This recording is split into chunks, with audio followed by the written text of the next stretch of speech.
और अब आपको दिखाते हैं हमारा खास कार्यक्रम सवाल 10 बजे, जिसमें अमेरिका और ईरान के बीच हुए युद्ध विराम समझौते की स्याही अभी सूखी भी नहीं थी कि पश्चिम एशिया में तनाव की चिंगारियां फिर से भड़क उठी हैं।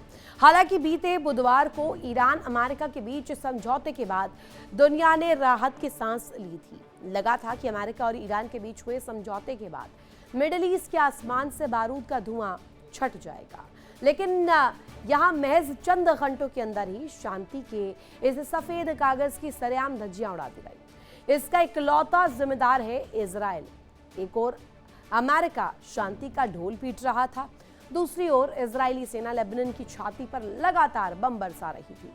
युद्ध विराम के वादों को अपने जूतों तले रौंदते हुए इजराइल ने साबित कर दिया कि उसे न तो किसी अंतर्राष्ट्रीय कानून की परवाह है और न ही किसी समझौते की। लेबनान पर इजराइल के इस खूनी और धोखेबाज प्रहार ने ईरान के सब्र का बांध पूरी तरीके से तोड़ दिया है, जिससे ईरान आग बबूला हो उठा है। ईरान ने इस्लामिक रेवोल्यूशनरी गार्ड कॉर्प्स यानी कि IRGC ने इजराइल के इस मनमानी के खिलाफ ऐसा कदम उठाया जिससे दुनिया भर के बाजारों में कोहराम मच गया है।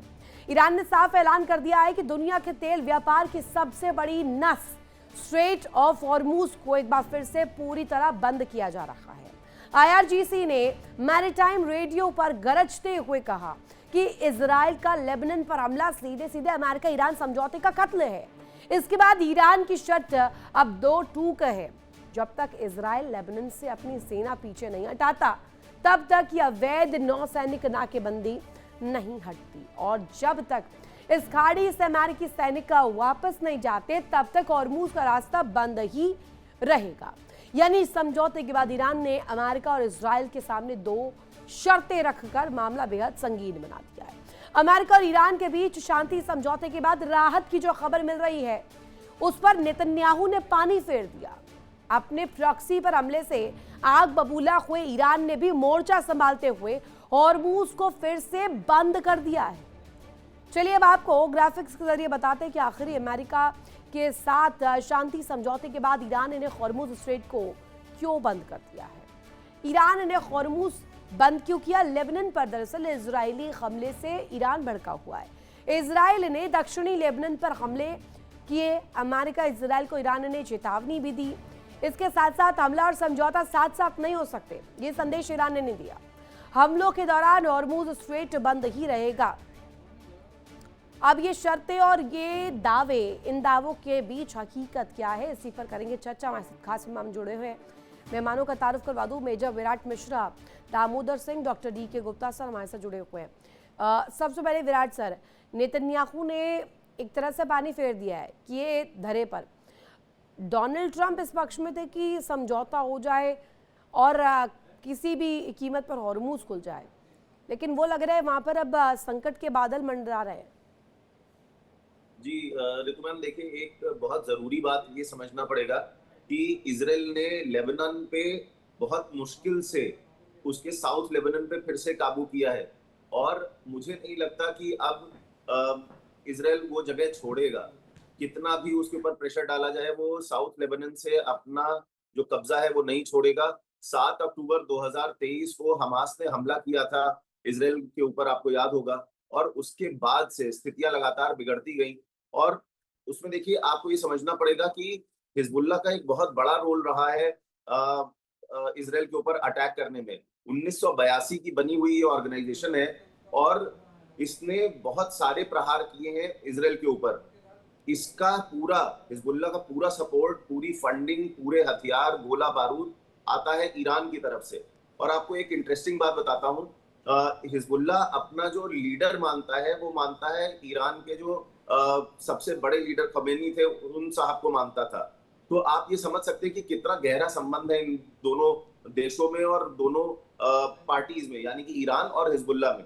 तो कहीं से भी ईरान भी पीछे हटने वाला नहीं है और इजराइल भी हटने वाला नहीं, क्योंकि उनको पता है कि हिजबुल्ला बहुत ही वेल आर्म्ड, बहुत ही वेल ट्रेन्ड फोर्स है। और देखिए इनकी अपनी स्पेशल फोर्सेस भी काम करती हैं। एक इंटरेस्टिंग बात और भी बताऊं कि हिजबुल्ला जो है वो लेबनान के सिस्टम में एक पॉलिटिकल पार्टी के तौर पे भी जाना जाता है। इनकी 15 सीटें हैं। लेबनान की जो पार्लियामेंट है 128 सीटों में 15 सीटें भी हिजबुल्ला के पास है। तो आप समझ सकते हैं कि कितनी गहराई से जुड़ा हुआ है हिजबुल्ला पूरे लेबनान के स्ट्रक्चर में, और साथ में एक पॉलिटिकल पार्टी भी है जिसकी पूरी बैकिंग है ईरान की तरफ से। तो ऐसी स्थिति में मुझे मुश्किल लगता है कि इसराइल अपनी फोर्सेस साउथ लेबनान से हटाएगा, क्योंकि उसके ऊपर वापस से हमले शुरू हो जाएंगे। आपको एक चीज और याद दिलाऊं, 1982 में हिजबुल्ला बना था।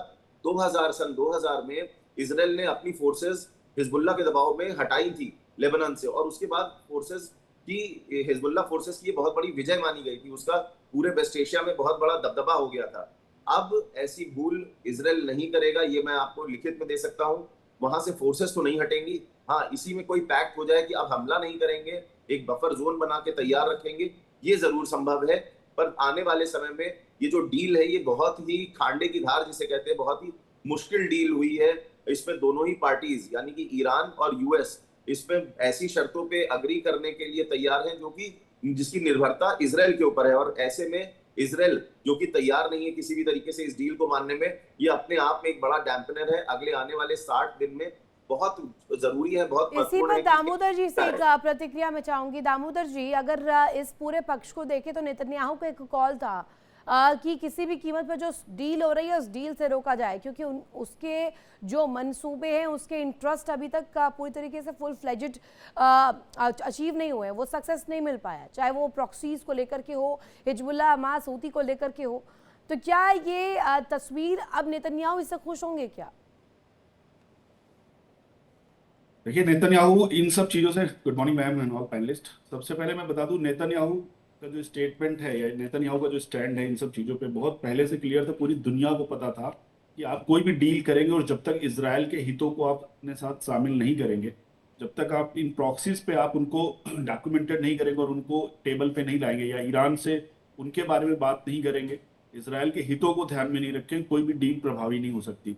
मुझे तो बस हैरानी है पाकिस्तान के इस क्लेम पर कि आपने डील कराई। जब डील कराई तो आपको नहीं पता था कि अगर करा भी रहे थे तो कि हुती, हिजबुल्लाह और हमास पर बिना बात किए कोई भी डील प्रभावी नहीं हो सकती, क्योंकि ईरान, अब तो ये कहना भी गलत है कि वो परोक्ष रूप से करता है, प्रत्यक्ष तौर से इनके साथ खड़ा होता है और वो सीधे क्लेम करता है कि हमारे ऑर्गेनाइजेशन है। आप इस पे कोई भी दो राय मत रखिएगा कि हिजबुल्लाह, हुती और हमास अलग है हमसे। आज जो ये मूव हुआ, और एक चीज और आप देखिएगा कि इस बीच में थोड़ा सा कहीं ना कहीं मुझे डिफरेंस लग रहा है आईआरजीसी और इजराइल की जो प्रेजेंट गवर्नमेंट है उसके बीच में। आईआरजीसी ने मैरी टाइम रेडियो पे ये स्टेटमेंट दिया कि होमरूज ब्लॉक है, लेकिन उसके बाद उनकी जो मिनिस्ट्री ऑफ फॉरेन अफेयर्स है वो उसने कहा कि नहीं, अभी होमरूज खुला हुआ है। तो कहीं ना कहीं आईआरजीसी का जो इस डील को लेके मुझे लगता है आईआरजीसी भी इसमें शामिल नहीं है या पूरी तरह से इस डील को सपोर्ट नहीं कर रही। और नेतन्याहू का जो स्टेप है वो लाजमी है, उसमें कोई डाउट नहीं था कि मैं जब जब इजराइल की जो सेना को अभी बढ़त मिली है साउथ लेबनान में, जिस तरह से उन्होंने नकूरा लातनी रिवर के आसपास जो कब्जा किया है, वो आसानी से छोड़ने वाले नहीं। उन्हें पता है वो डोमिनेटिंग पोजीशन में है, और अगर ये जगह उन्होंने छोड़ दी दोबारा फिर उनको सालों लग जाएंगे और हिजबुल्लाह फिर से यहाँ पे अपना आधिपत्य बना लेगा। एक चीज, जब हम हिजबुल्लाह और साउथ लेबनान की बात करते हैं और इसराइल की, तो हमें ये समझना होगा ये बॉर्डर वैसा नहीं है जैसा बाकी देशों के बीच में होता है कि बॉर्डर के बीच में बफर जोन होता है, बहुत कुछ दूरियां होती हैं। सड़कें हैं बराबर ब्लू लाइन के ऊपर, जहाँ पे सड़क है और इसराइल का बॉर्डर है, दीवार बनी हुई है। तो ये बॉर्डर बहुत ही सेंसिटिव है, दुनिया की सबसे हॉस्टाइल इंटरनेशनल बॉर्डर है जिसे कहा जाता है, जिसके लिए यूनाइटेड नेशन की भी पूरी फोर्स लगी हुई है, जिसे यूएनफीएल बोलते हैं।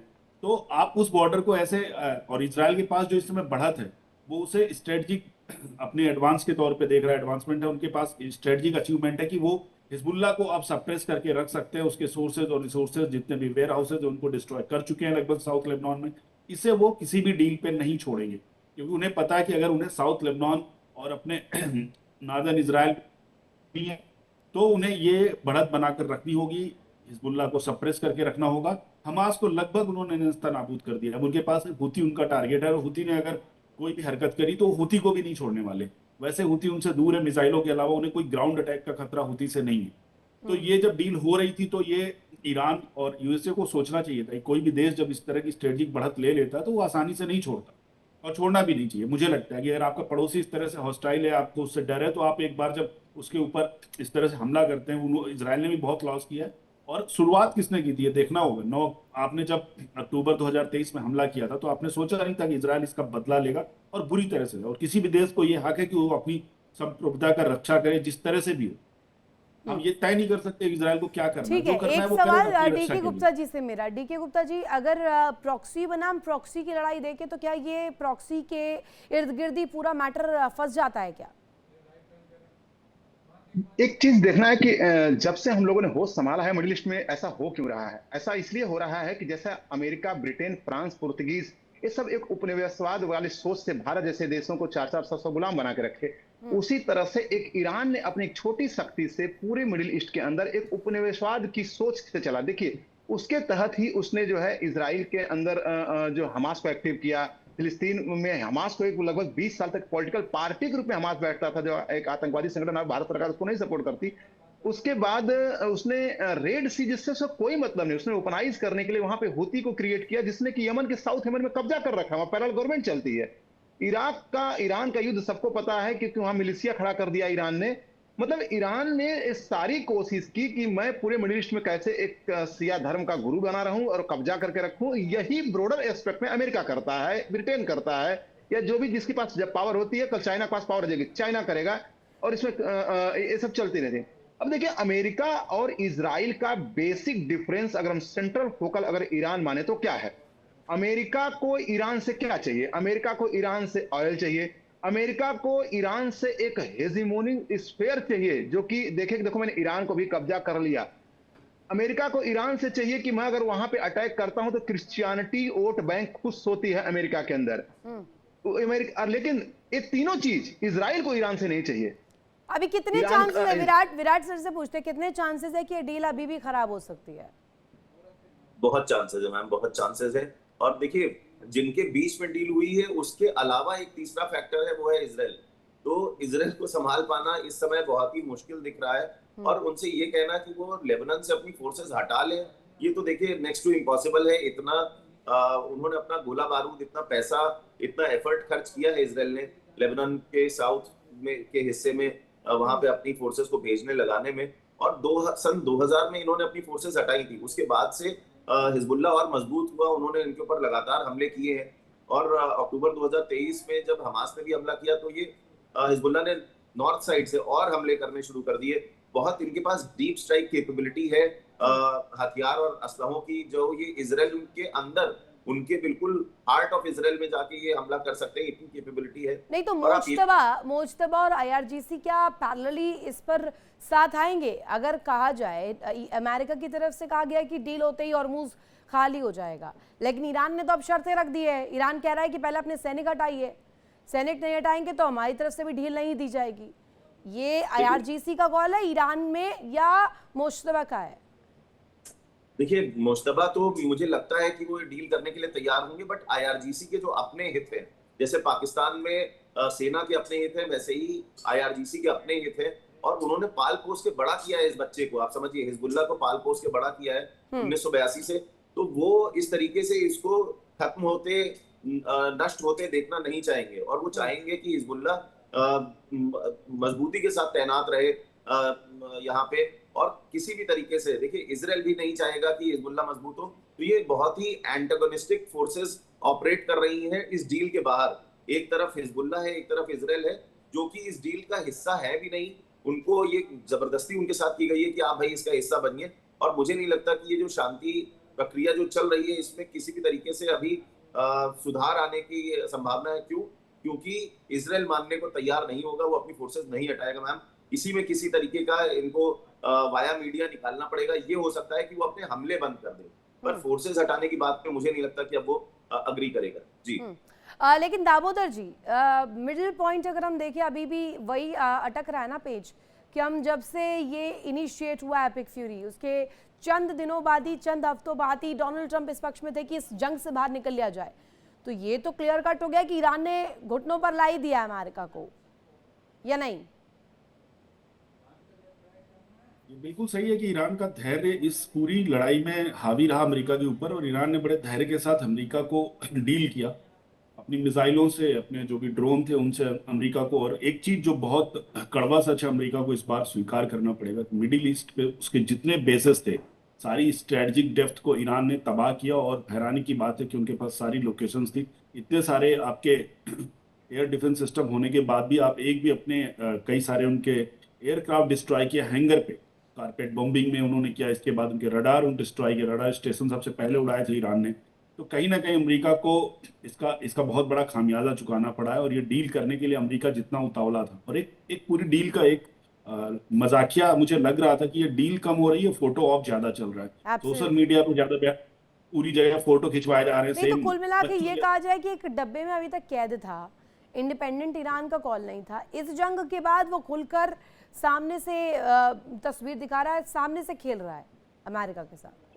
और कितने मतलब बचकाने बयान थे, यूएस के प्रेसिडेंट कह रहे हैं कि हम दोबारा से तुम्हें बॉम्ब करेंगे, bomb out to the hell, ये सब बातें नहीं करते किसी भी देश के राष्ट्रपति। मुझे लगता है जब एक लड़ाई के बाद गंभीर एक अच्छी लड़ाई आप लड़ते हैं शिद्दत से, उसके बाद आपकी जो डील होती है, नेगोशिएशन टेबल पे गंभीरता से बातें होती है, डील होती है।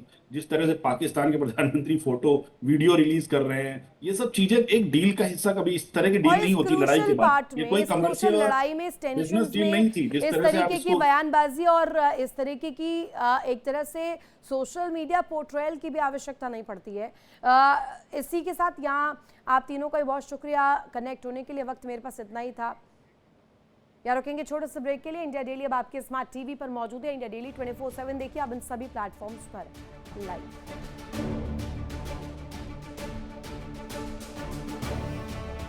देखिए इंडिया डेली 24/7 अब आपके स्मार्ट टीवी पर।